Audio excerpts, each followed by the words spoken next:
I'm Mark Brilliant. I'm an associate professor of history and American studies at UC Berkeley. I co-wrote the introduction and co-edited the book with David Kennedy, who is the Donald McClatchin Professor of History Emeritus at Stanford. I will be the moderator for this event, which is scheduled to run for an hour. But before we get to the substance of the book, I want to extend a number of hearty thanks. First, to Stanford Press for doing such a great job driving the publication of the book, and to Dan Kevlis for giving us this wonderful image as the cover image of the book. Stanford's Bill Lane Center for the American West coordinated and hosted the May 2017 conference that laid the foundation for this book, generously supported the book's publication, and is hosting today's event. I want to thank also the commentators on the talks at the conference that became the chapters in this volume. And those commentators included Professors Catherine Carson, Sandra Eder, Rebecca Herman, Anna Minion, Christian Pais, Daniel Sargent, and Louis Warren from Stanford, Berkeley, and Davis collectively. Also want to thank the keynote speakers at that conference who laid the foundation, for this book: Tim Egan of the New York Times, Alexander Nemiroff of Stanford. Most importantly, I want to thank the book's contributors, who I'll introduce in a moment. And of course, I want to thank all of you who are here today, who've taken time out of your sheltering in place to join us to mark the occasion of the publication of this book. There are some 400 of you registered, and so that's just great. We would have never had that had we done this live and in person. The order of proceedings for the next hour will be David Kennedy is going to speak after I'm done with these opening remarks on the genesis of the conference that became the book. We'll then turn to brief remarks from the book's 7 main chapter contributors, all of whom have been able to join us today. As they speak, you will have the opportunity to begin posing questions. If you look in your Zoom screen, there is at the bottom, not the chat function, but a Q&A function that will allow you to pose questions that we can see and then distribute to the speakers as when the Q&A time comes up. Be helpful if you specify which speaker you want to address your question, if you have a specific speaker in mind. So with that, let me turn it over right now to David Kennedy. David. David, you're muted. There you go. Thank you.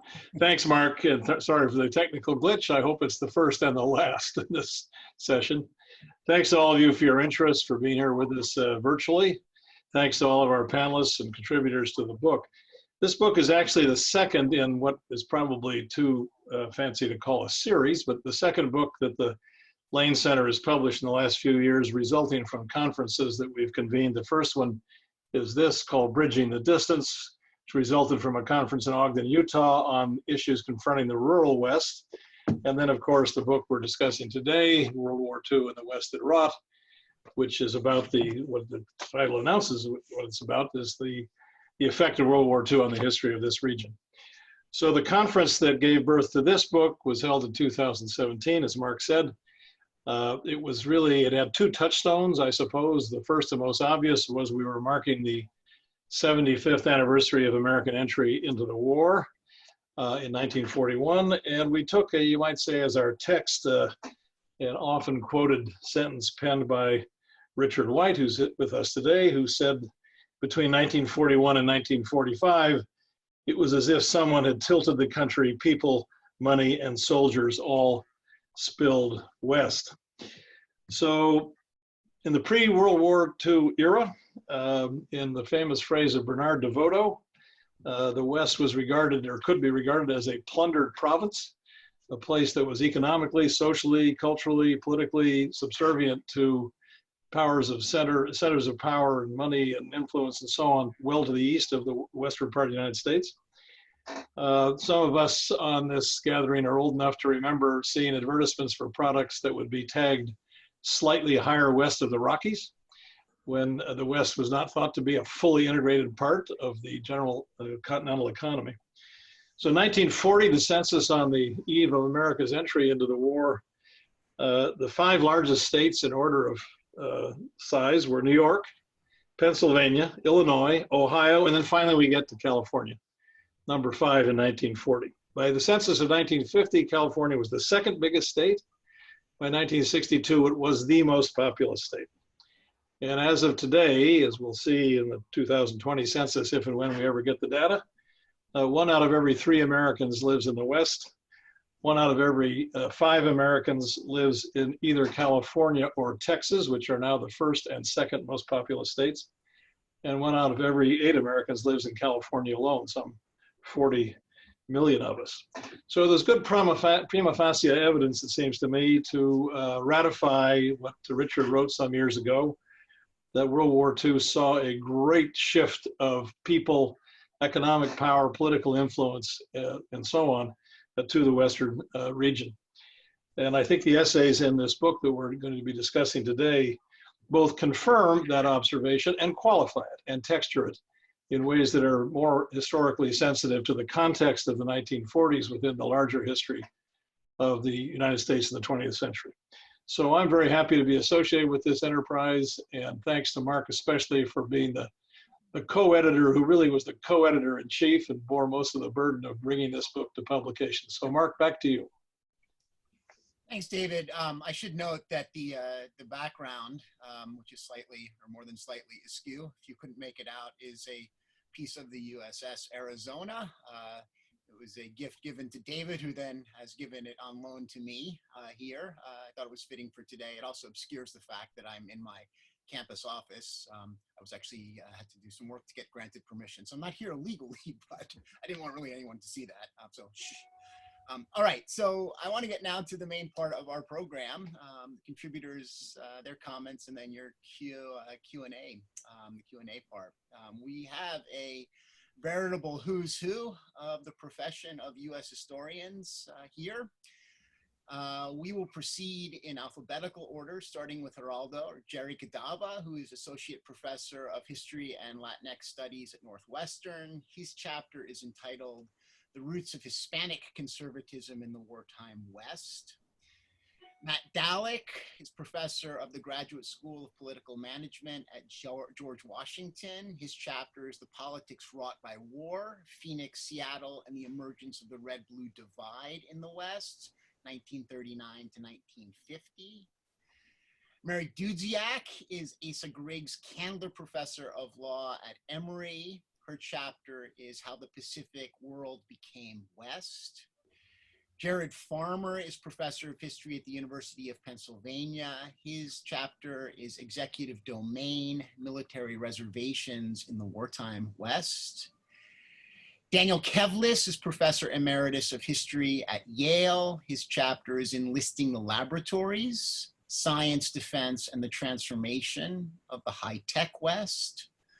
Rebecca Jo Plant is Associate Professor of History at the University of California, San Diego. Her chapter is No Private School Could Ever Be as Satisfactory, which is a quote from one of her primary sources. The Fight for Government-Funded Childcare in Los Angeles. Gavin Wright is the William Robertson Co-Professor of Economic History, Emeritus at Stanford.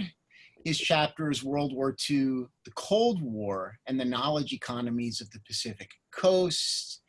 And finally, though he won't be summarizing his scintillating afterword, it's typically trenchant afterword, we're also going to be joined by Richard White, who participated and contributed to the volume as well. Richard is the Margaret Byrne Professor of American History at Stanford. Jerry, start us off. Hi, everyone. First, thank you to everyone for taking an hour out of the day to listen to us talk about this new book, and I'll extend the thanks that Mark and David already gave to the participants in the conference a couple of years ago, and thanks also to Mark and David for editing this volume. I'm really excited to see it out in the world. So the chapter that I wrote in this volume is about the Hispanic conservatives from the West who came of age during World War II and then went on to take up leadership positions in the in several Republican presidential administrations, and also to play leadership roles in what I've called the Hispanic Republican movement. The chapter is kind of drawn from research from my book called The Hispanic Republican, which, as it turns out, is coming out a week from today. And that's a kind of national picture about lots of different Latino groups.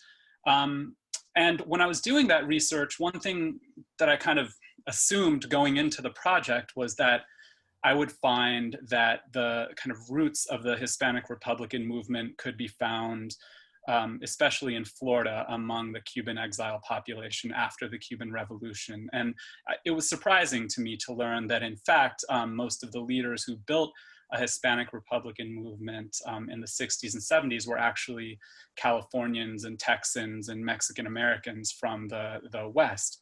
And they all told a kind of similar story about their coming of age during World War II in the West and the kind of economic lessons that they learned from World War II. And, you know, it's no secret, it's been long discussed in Latino historiography, Mexican American historiography, that World War II shaped the political activism of Mexican Americans because of their wartime service, because of the educational opportunities it afforded, because of the opportunities to buy homes, things like that.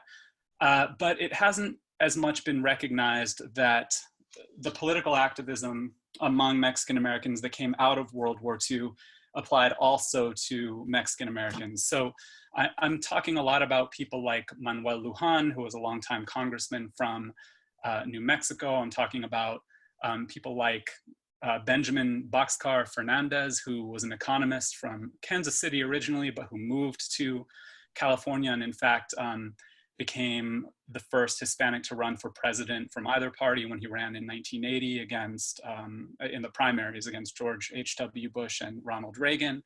And they went on to serve in the Nixon administration. They went on to found the Republican National Hispanic Assembly. They served Reagan. These are Western presidents, of course. And so, you know, I tried to map out an origin story of the Hispanic Republican movement that many readers, I think, would probably find surprising. I have lots of ideas about what kind of lessons we can draw from the Hispanic Republican movement in California that might have some relevance today, but I will save those for our discussion in just a little bit. Thank you. Matt Dowlick from George Washington's next. And just as a reminder, folks, as questions come up for you, you can post them by clicking on the Q&A function in your screen. Matt. Thanks so much, Mark and David, for organizing this, and for the Lane Center. It's really a pleasure to be here with you all, at least remotely. So my chapter begins with a question. What makes the political culture of one place become conservative and the political culture of another place become liberal? The forces that drove politics in Seattle and Phoenix in the 1940s, I think, shed some light on this question. And my chapter finds that Phoenix's conservatism and Seattle's liberalism were seen in the way that each city responded to the infusion of federal wartime resources and the rules that accompanied them. At the same time, I argue, it was the older political cultures of Phoenix and Seattle, the geographic and earlier 20th century institutions and culture that influenced how each city responded to federal wartime activity. The war then, and this picks up on Richard White's afterword, as well as some of the themes in the chapters themselves, the war, rather than acting as a watershed, functioned more as a speed ramp. Wartime federal interventions mobilized networks of conservatives in Phoenix and activated a progressive infrastructure in Seattle, pushing each city along distinct political axes. And my chapter looks at how wartime federal largesse, how it interacted in particular with three powerful issues from 1939 to 1950: civil rights, labor rights, and anti-communism. And I do that in order to try to highlight the real differences in each city's politics and also help explain how the West became arguably the nation's foremost region in the struggle between liberal action and conservative reaction.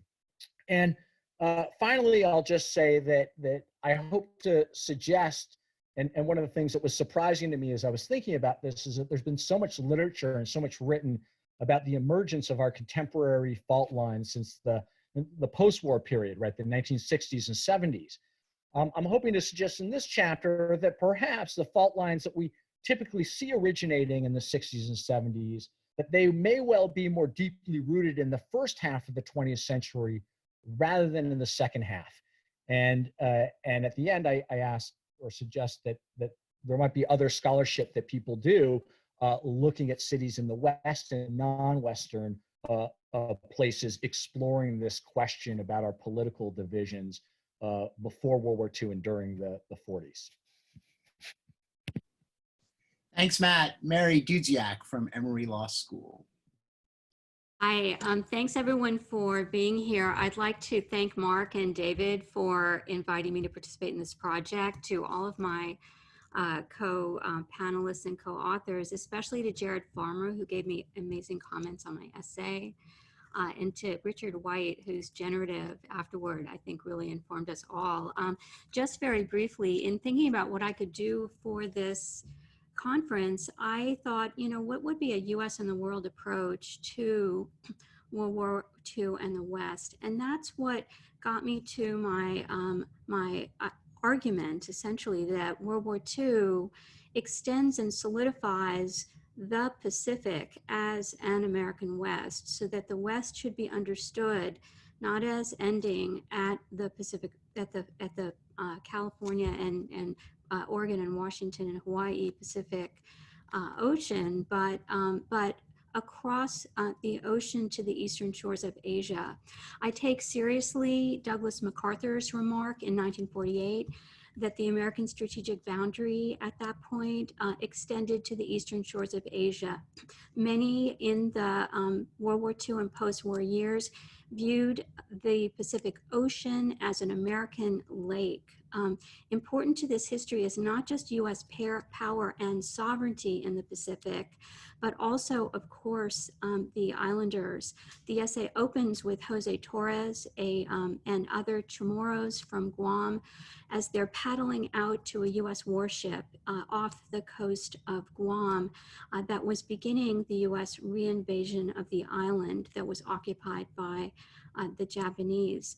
Though embracing the US as liberators, the Chamorros had, Toros and others freed themselves with their bare hands, rising up against their occupiers. So there's a sort of complicated set of stories about sort of agency and politics, and also the devastating impact of American power and sovereignty.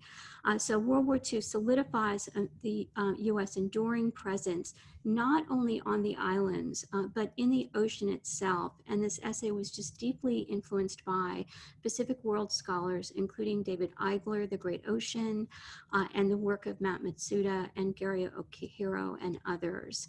And so I came to see the ocean itself as a terrain of social and political life. And so in that sense, the ocean as an American West. So after the war, Americans conceptualized the Pacific, though, as an empty space. And the history of cartography, of course, is just really spectacularly helpful here. An empty space to be used for strategic purposes like nuclear testing. The most enduring impact was on the Marshall Islands, including Bikini Atoll. And so it's interesting to contrast Guam with the Marshall Islands in terms of impacts and the islanders, what happens with them. So Bikini Atoll is the first site of Pacific testing. It's not just that Bikini remains uninhabitable, but the imprint of US power on self-governance, social life, and even sea life becomes built in and has been enduring even in the aftermath of Marshallese independence. The contemporary failure to see the Pacific as part of an American West is, I think, a repeated erasure of Pacific peoples, including U.S. citizens, U.S. territory, and of course, the enduring legacy of U.S. nuclear testing. Thanks. Thank you, Mary. Jared Farmer from the University of Pennsylvania is up next. Hi, everybody. Yeah, so first I want to thank Mark and David for putting together probably the best organized thing I've ever been a part of. I think we got our invitation like 4 years ago. It was definitely like 2 Americas ago, it was before COVID and before Trump. And I remember I sat down to write this after the election of 2016. And I think Mark gave me the assignment to do something environmental. But at that point, I really wanted to better understand executive power, especially executive orders.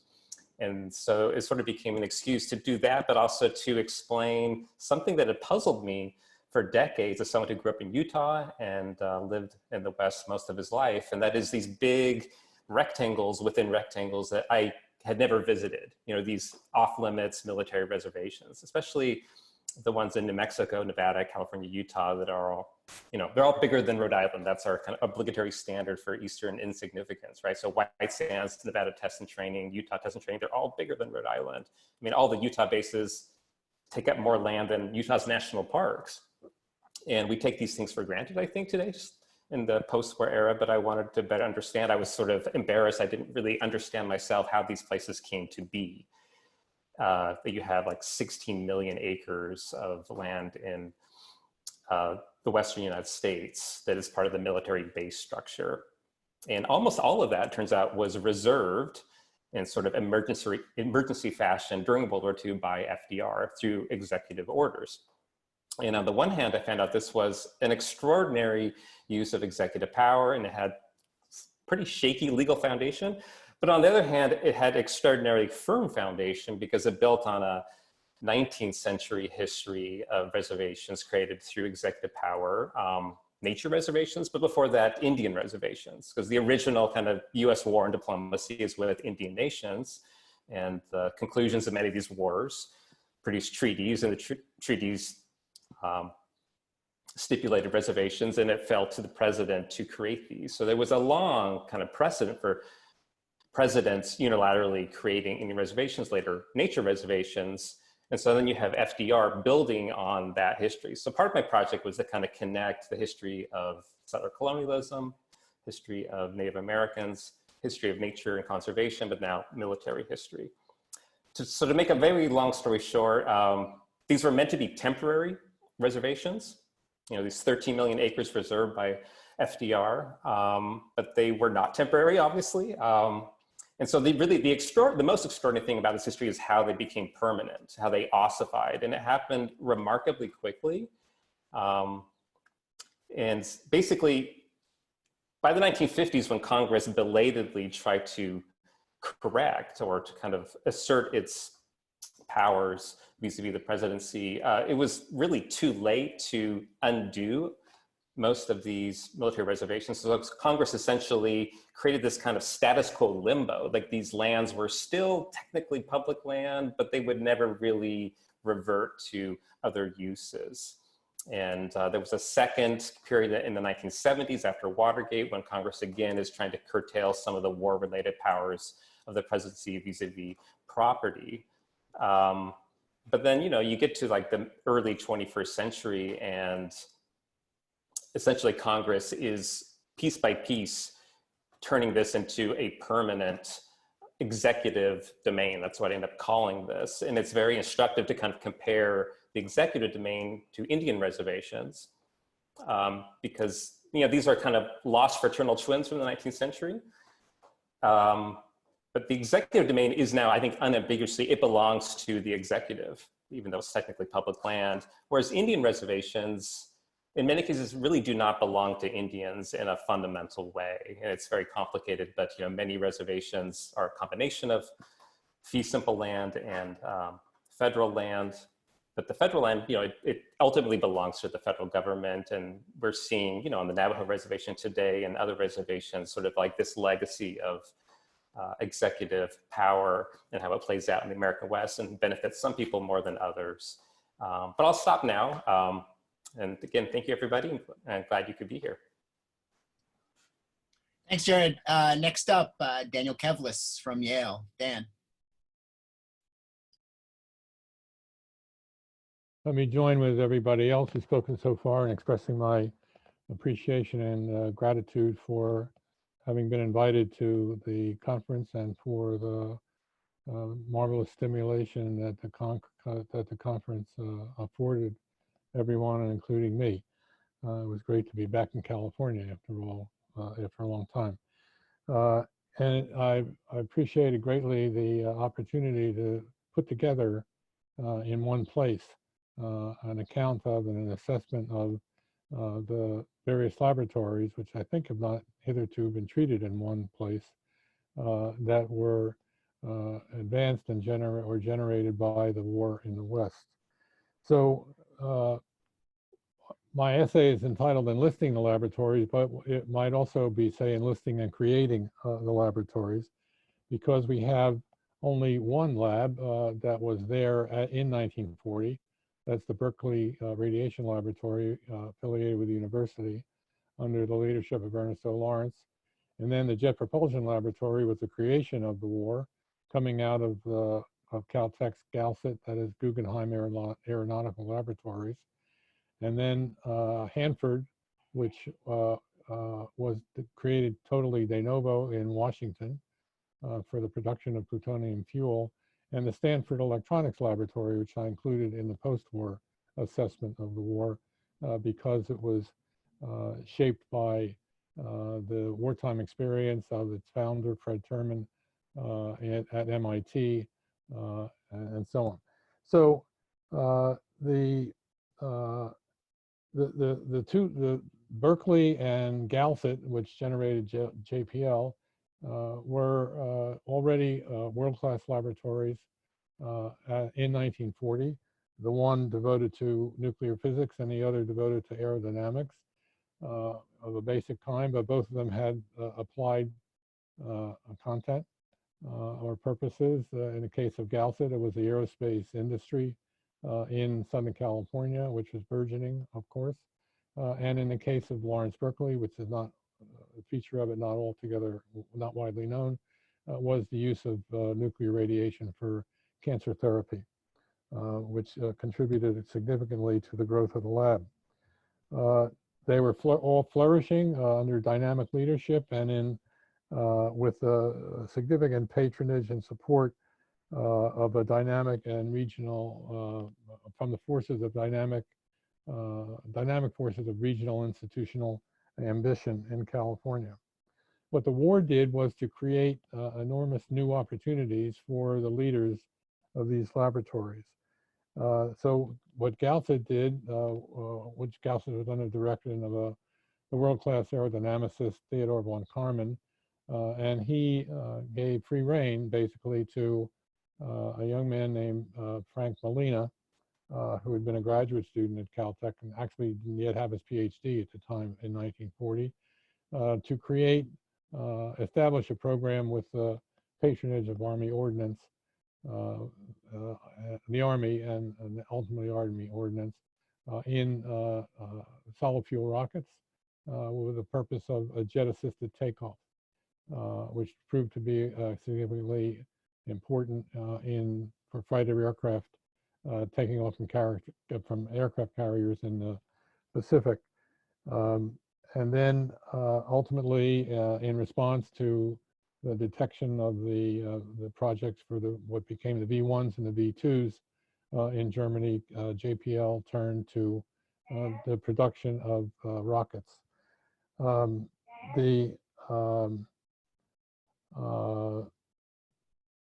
Then there was in Berkeley, the devotion, Lawrence's devotion to nuclear physics permitted him to adapt the cyclotron to the production or the isolation of the isotope of uranium U-235 that is highly fissionable and was used in the bomb that was dropped on Hiroshima.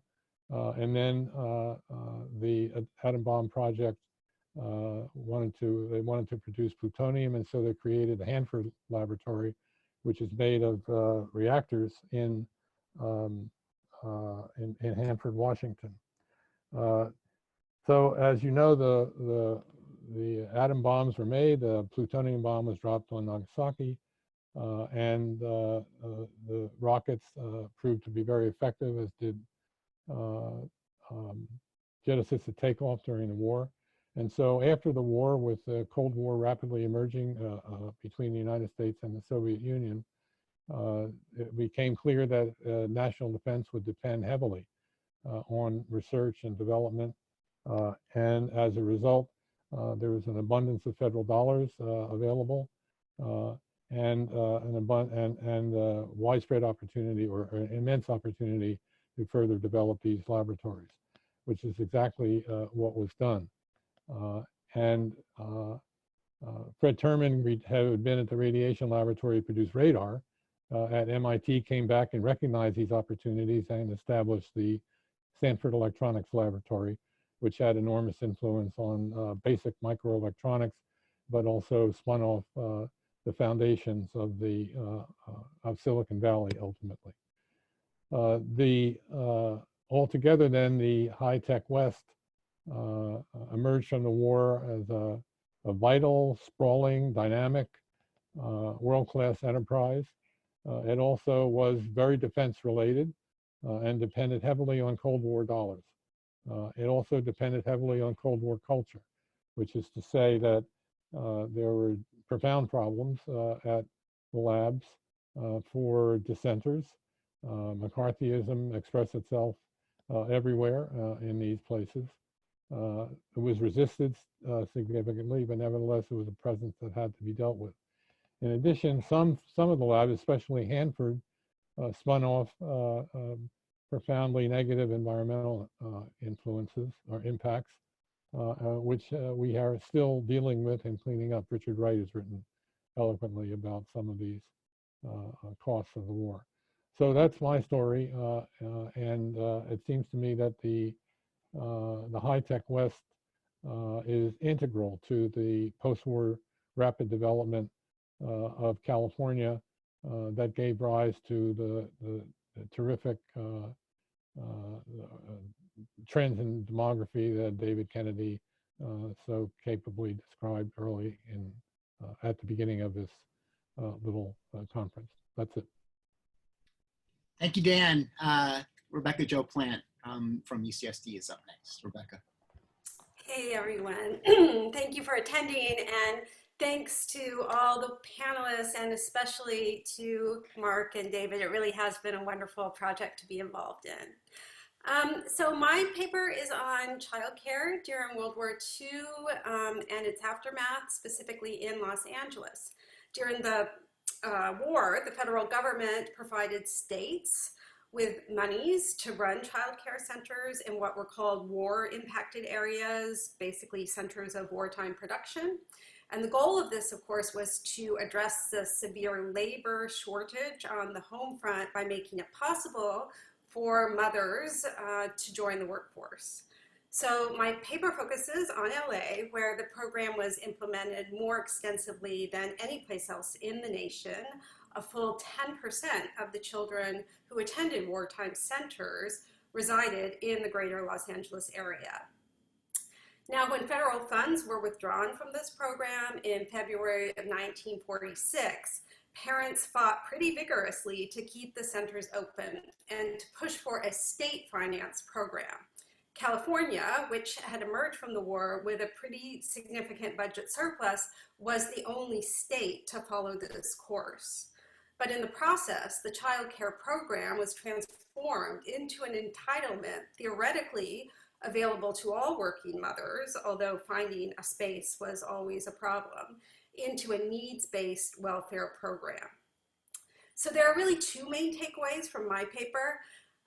First, what really struck me was that the term federal nursery school carried a very positive valence for people at this time. So today, when people who hope to delegitimize public education use the term government schools, I'm sure you've heard this in right-wing rhetoric, they use that term because it's obvious to them that that implies inferior quality, possibly sinister indoctrination as well. But the LA parents who I studied said things like this: after having had my child in a government school, capital G, I do not want to place him in a haphazardly run private school where there is little or no supervision. I think he is entitled to the best of care. So part of what I'm doing is simply recovering a mindset that stands in such sharp relief to our own times when public education is so often under attack. Second, I show how LA parents embraced a vision of social citizenship that was forged during the war and that really emphasized sacrifices and mutual obligations. While all Americans were expected to do their part in the rhetoric of the time, the government also really helped to ensure fair play through a wide range of measures, things like rent control, price controls, rationing. And it's really because of that general ethos that many young couples really felt entitled to publicly funded childcare. So according to one petition signed by numerous veterans, the centers were a basic and integral part of the American way of life.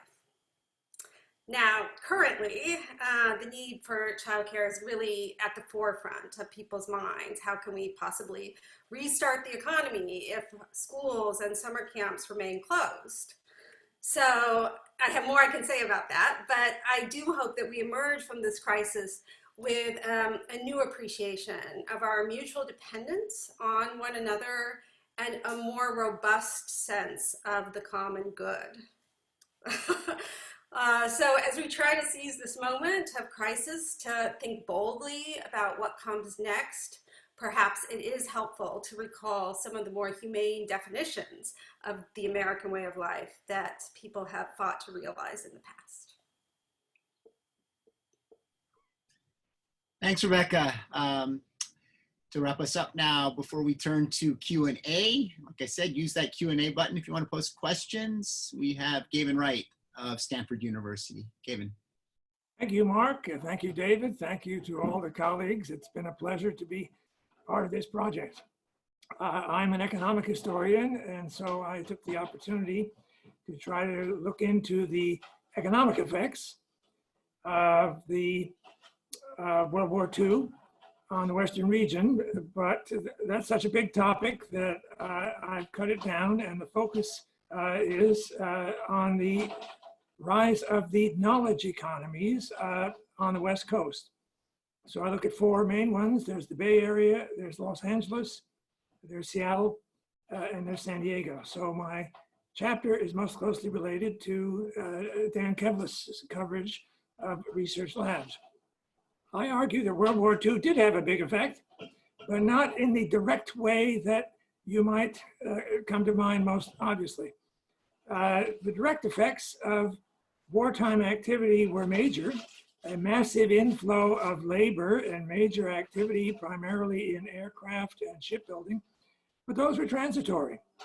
Most of the shipbuilding jobs disappeared after the war, not to return, and much of the aircraft employment also disappeared in the late 40s, only to come back later.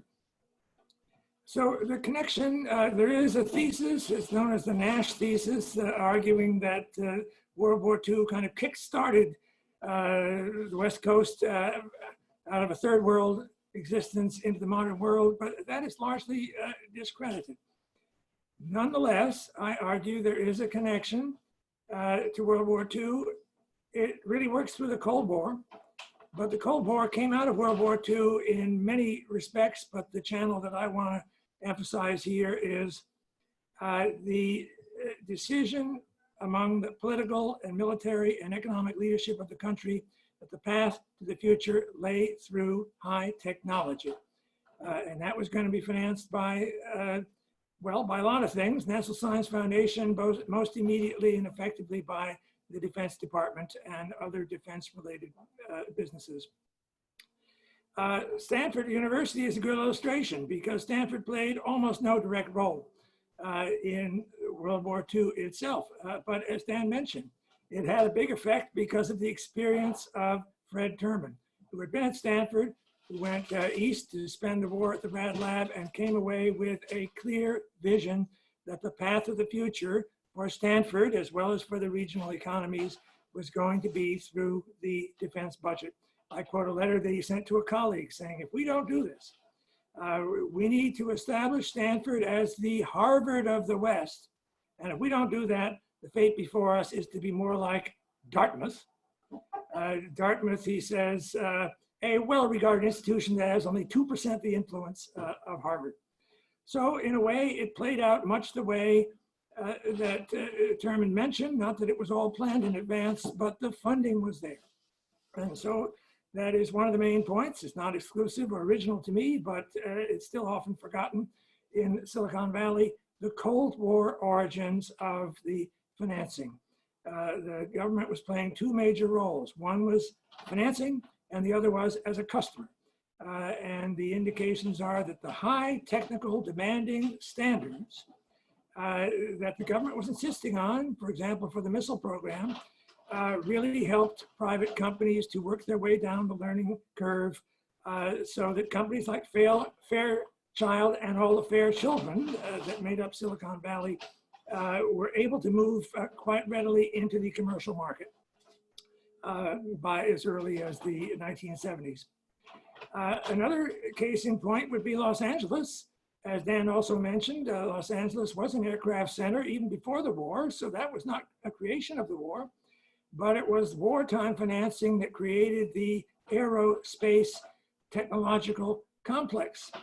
As late as 1990, the LA area and the, let's say, San Francisco Bay Area were roughly comparable to each other as technological centers as measured in various ways, such as research productivity and patentability and patent citations and so on. But the Los Angeles base really came crashing down with the end of the Cold War in the early 1990s. And Los Angeles has no longer proved to be a match for the Bay Area. A third example that I look at, it's an interesting variation on the first two, is Seattle.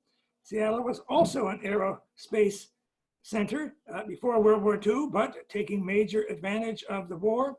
But it was distinctive in that there was one dominant company, namely Boeing. So Seattle had a very undiversified economy, and a lot of prognosticators said that this is really going to be trouble. It's a one industry town, and with the end of the Cold War, it's headed for trouble. But Boeing actually proved to be a benevolent monopolist, sponsoring, in some ways, fostering the rise of a kind of knowledge culture there. And perhaps there's some historical accident here that is some big names like Bill Gates and Paul Allen happen to have attachments to the area. A little later, you had Jeff Bezos deciding to. So that Seattle has actually made a relatively smooth transition from being a one industry town, one company town dominated, to a diverse, modern knowledge economy.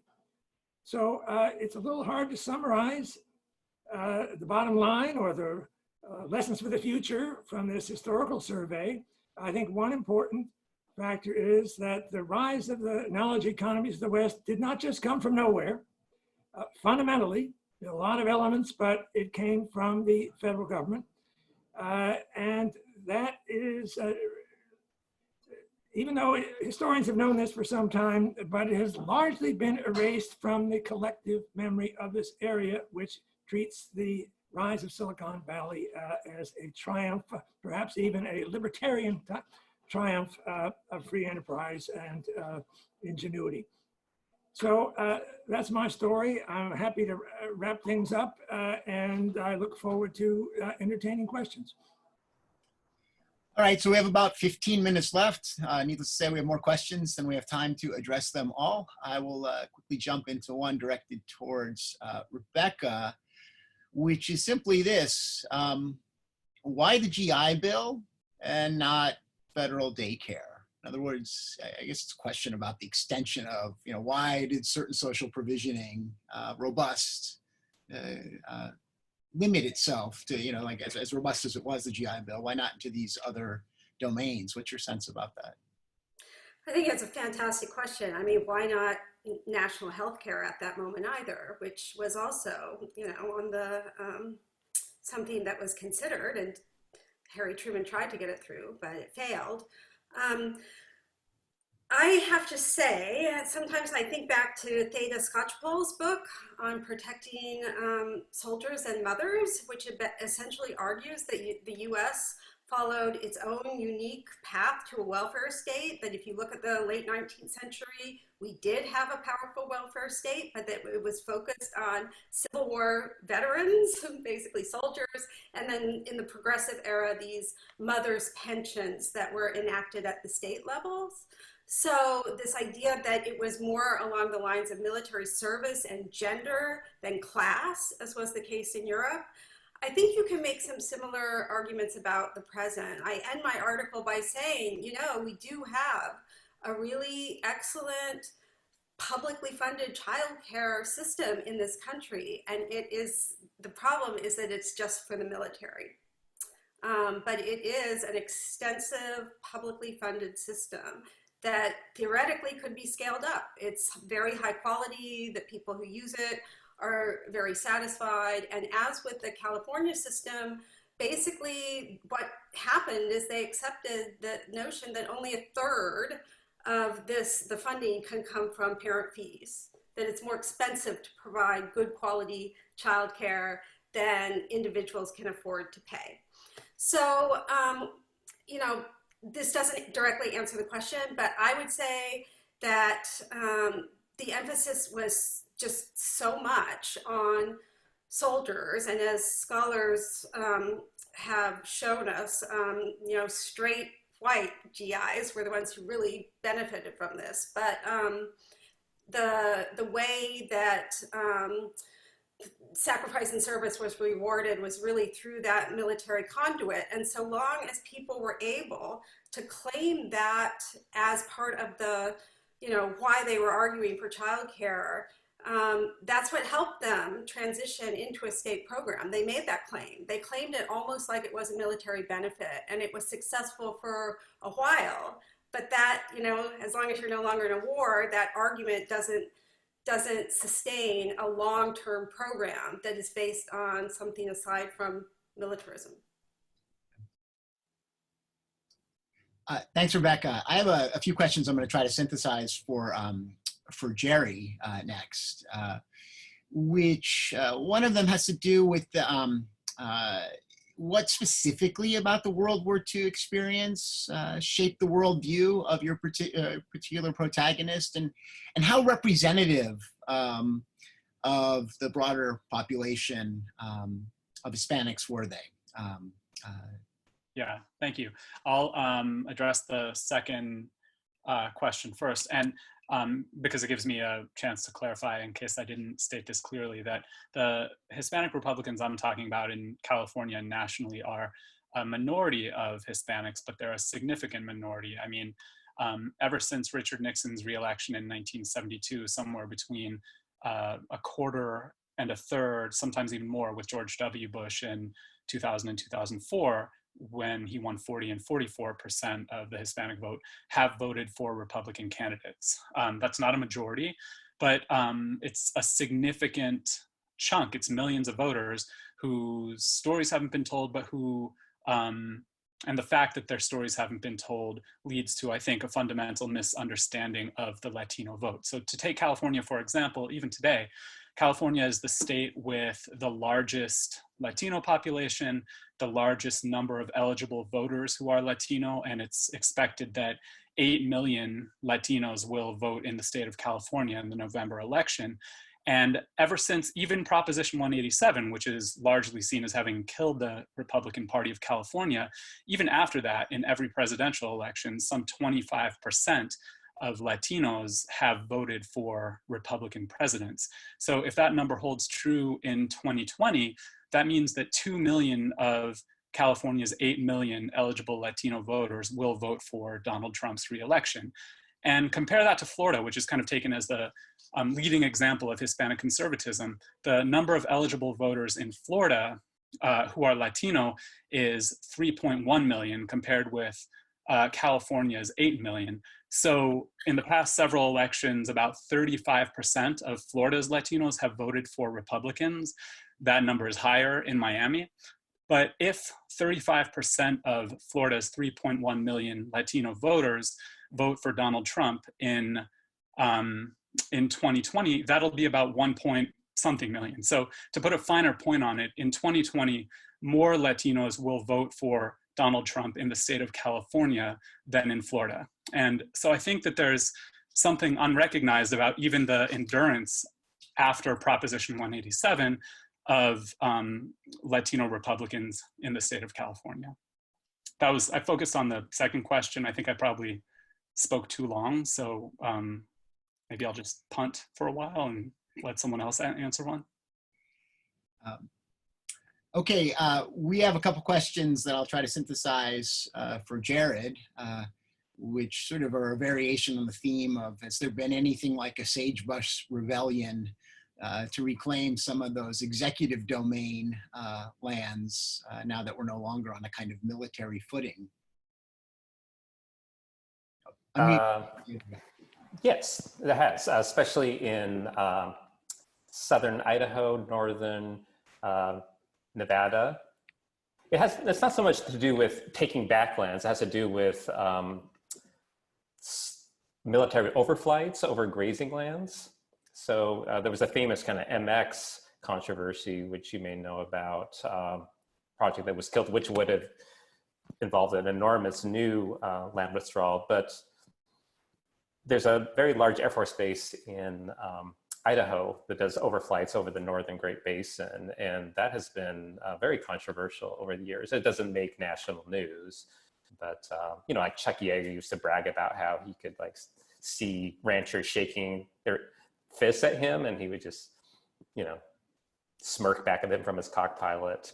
But maybe like the bigger story is though that some of the public faces of the Sagebrush Rebellion in Congress, the people who talk about, you know, the land grabs of Obama and Clinton, they love these big military bases, which are in a sense land grabs too. They're a different kind of land grab. So Rob Bishop of Utah, who chairs the House subcommittee on natural resources, and this is his purview, like he sort of wrote into the recent Military Appropriations Act kind of these greater protections for these massive land grabs that his ancestors, you know, like Utah politicians of the 40s, did not support, but quickly learned to love them, in part because they're huge tax benefits. I mean, these are job producers.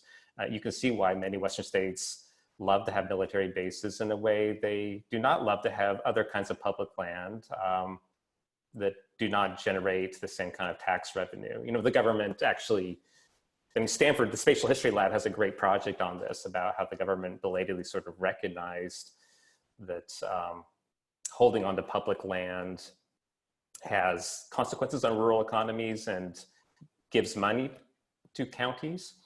But it doesn't, break down the way you normally imagine. So you have someone like Rob Bishop railing against land grabs, successfully convincing Trump to do an executive order to shrink the national monuments reserved by Clinton and Obama, but at the same time, behind the scenes, is enlarging the Utah Test and Training Range and trying to make it permanent. So, you know, from his point of view, one kind of land grab is good, the other kind is bad. They both rely on the same kind of executive authority. So I'll stop there. Thank you. Thanks, Jared. Mary, I noticed a couple of questions along these lines, but it had to do with sort of your vision, your idea of the importance of expanding the thinking about Western history across the Pacific, and sort of there along the lines of, are there sort of other ways to think about being inclusive of the Trans-Pacific in that sort of Western historical narrative that tends to stop at the beginning of the Pacific Ocean off the West Coast? So let me, let me start with, actually, there was a question in the question list that's sort of a good starting point, I think, which was about how the war affected the geographical imagination of Americans about the West. And there I would just want to recommend to listeners the really spectacular work by Susan Shelton, The Geographic Imagination. And basically there was an effort to help Americans understand essentially how close the US was with other parts of the world across the Pacific by even changing mapping so that it was more spherical. so that you could see sort of connections that aren't apparent from the traditional flat mapping. And FDR also tried to he told Americans to go buy a map and then walk them through a map in one of his fireside address. So he was really trying to help Americans see that that areas in Asia were essentially in proximity to the United States, and therefore American security was implicated by what was happening there. So that's just a tremendously important cultural part of this period. In terms of other ways of imagining the connection of the traditional conceptualization of the U.S. West with essentially the ocean and the land masses in the ocean, which include, of course, the Aleutian Islands and Hawaii. The Philippines was an American territory at the time, Guam, etc. Let me just say one thing, which is that the U.S. still has forms of quasi-sovereign power, even in the Marshall Islands, which is independent, because they have a mandatory kind of security relationship. And so we really need to recognize and understand that. But of especially importance, of course, is narrating the experience of Pacific peoples into American history. And there's really wonderful anthropological work on the impact on the islands, not just American soldiers going there and the American story, right? But the impacts on peoples and lands in the Pacific. And so I think that in order to really understand the U.S. in the Ocean West, we have to understand the experience of Pacific peoples. And that's why I would argue that there really needs to be more of a conversation between historians of the West and historians of Pacific history. Well, I want to be mindful of the time we set aside for this. There are lots of other terrific questions. I apologize to some of the panel, the contributors that we didn't get exactly all the questions directed to. I wanted to give David an opportunity if he wanted to close with some parting remarks, and to thank all of the contributors for being here. 200 plus of you who showed up today. It's been a real pleasure. David, you want to say anything before we head back to sheltering in place? Yeah, this might be in the category of a postscript, but I just thought I'd show a few slides by way of making a final point here that resonates a lot, particularly with the papers in this volume by Jared and Dan and Gavin. And these are slides that I happen to put together for a lecture in the undergraduate course on the American West that we offer here every spring. So I'll just walk you through them quickly. They make a point, or maybe a couple of points, that I think are about ideas that run through this volume, but to me have particular resonance, not least of all because, number one, I'm a native of Washington State, and number two, during the Great Depression, my father got his first wage-paying job in 4 years, working at the grocery store at the construction site for Grand Coulee Dam, which is featured here. Grand Coulee, of course, is one of the iconic pieces of construction and engineering in the American West. It comes online, begins generating power in 1941, and probably all the things that all that electric power made possible, probably the single most famous was this, the Nagasaki Bomb. And this is what Hanford, Washington, the facility looked like in 1943. This is what Richland, Washington, which housed the workers for the Hanford facilities right next door to Hanford, essentially, looked like in 1943. And as many other contributors to this volume have already acknowledged, this is one of the great in a rush Manhattan Project, huge scale, rapidly completed facilities that characterized the war effort, particularly in the West. And this is what it's all about today. It's the Grand Coulee Dam and Hanford, Washington are both in the upper reaches of the Columbia River. It is in its own way some of those beautiful parts of the Western region as a whole, particularly Washington State and the Northwest. But this is what's going on at Hanford today.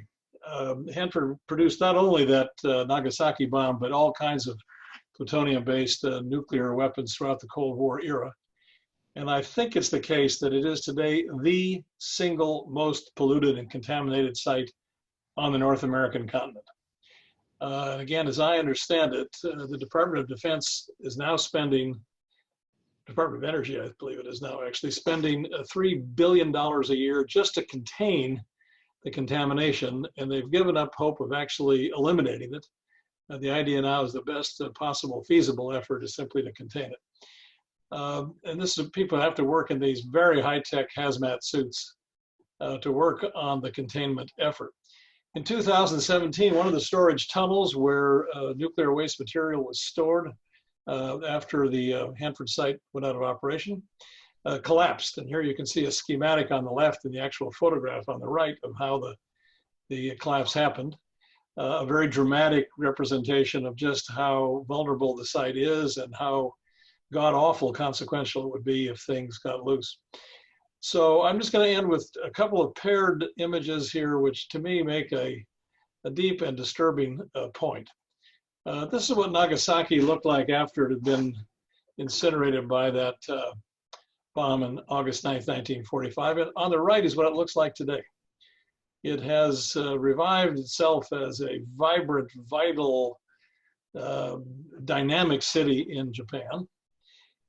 Here on the left is what Hanford looked like in 1945, and then a reminder on the right of the kind of site it's become today, or the most polluted site in North America. And you might just contemplate, as we end our discussion here, these contrasting images and ask ourselves, who won the war? Or we know the short answer to that question, of course, is the United States did in the Pacific War, but at what price? And much of that price was paid by Mother Earth in the American West. So Mark, I will be happy to stop there just with that last thought, and thank everybody for being here, not least of all of you, wherever you are, digitally, who participated in this, and special thanks to the contributors to our volume. Thanks, everybody. Thank you.